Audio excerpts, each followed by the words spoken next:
we today, Phil? At the top of Runaway Lane. Runaway Lane? Runaway Lane. Now that's the name, isn't it? That's it there. Just behind MODBURY Church. To the east of MODBURY Church. Now what happened here? Well, this was the end of the fighting.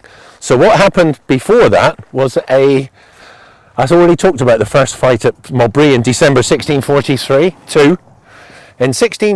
When Hopton withdrew from Plymouth after his men were routed here, the Devonshire royalists were routed and all their leaders captured, Hopton withdrew from Plymouth to besiege Exeter. He couldn't take the city, so what he did, he withdrew back across the Tamar into Cornwall, came across the moors back into Cornwall, and refitted and retrained his men and waited reinforcements and payment. In the January 1643, the Earl of Stamford moved into Devon to assume command, and he planned to attack Cornwall, attack the royalists in Cornwall, using Ruthven's men and his own army. So what he did, he stopped in Exeter and sent a message to Ruthven, wait for me, I'm on my way, we'll invade Cornwall together. Ruthven didn't wait. He was champing at the bit, especially after his earlier victory at MODBURY. So he took a small army from Plymouth, moved into Cornwall, pursuing Sir Rolf Hopton's Cornish army, who withdrew towards Lostwithiel. Hopton suddenly counterattacked him, moved forward, and at a battle known in the Civil War as Braddock Down, or Braddock Church, he beat the Roundheads on January the 19th, 1643. He scattered Ruthven's army. Ruthven withdrew to Plymouth with his survivors. He'd lost all his artillery, his wagons, stuck in the mud. The battle was fought, they say, at Braddock Church, but it was somewhere in the Liscard area between their tap house and Braddock. Nobody's really sure at the moment. There is research being done on that. Stamford arranged with a man called Colonel James Chudley and his father, Sir George Chudley, to amass an army from all over Devon and from outside. They brought together a force of about 7,000 to 8,000 men at Totnes. These later moved on to Kingsbridge. In the meantime, after beating Ruthven, Hopton recrossed the Tamar and laid siege to Plymouth again in the early part of 1643. Hopton was worried when he heard this news, especially after what happened to his forces in December. So he sent 1,500 to 2,000 men to MODBURY to keep between Chudley and Plymouth. The rest of his forces he stayed outside Plymouth, blockading the port. In the middle of late February of 1643, Chudley and his father began their advance towards MODBURY to relieve Plymouth, MODBURY being the first stop. In Plymouth, they received a message to move out with a strong force and attack MODBURY from the east. So the town would be captured by two armies moving from opposite directions. The Cornish royalists under Sir John Berkeley were two regiments, Trevanians and Sir Nicholas Slannings. These 1,500 men heard about the attack from Kingsbridge and moved to high ground a mile southeast of MODBURY, where they threw up a rough earthwork, a breastwork if you like, a line.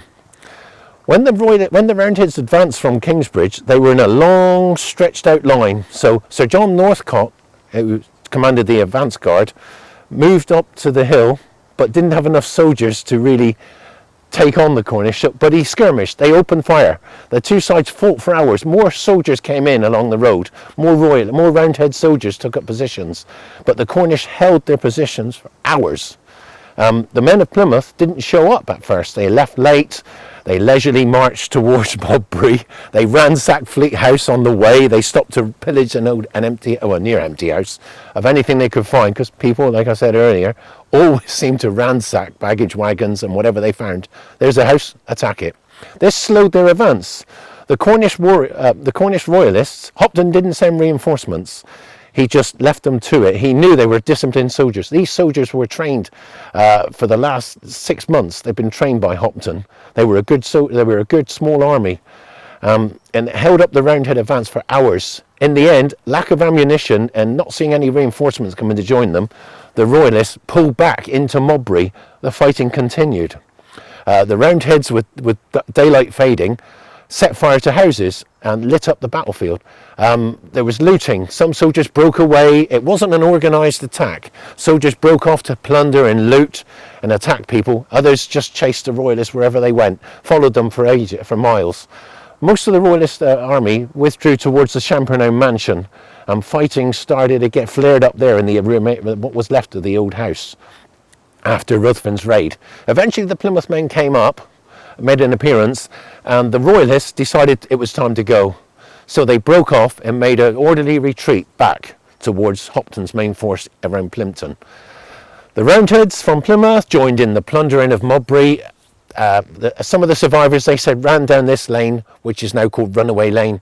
It was called Runaway Lane because they said all the soldiers ran down here from the two fights.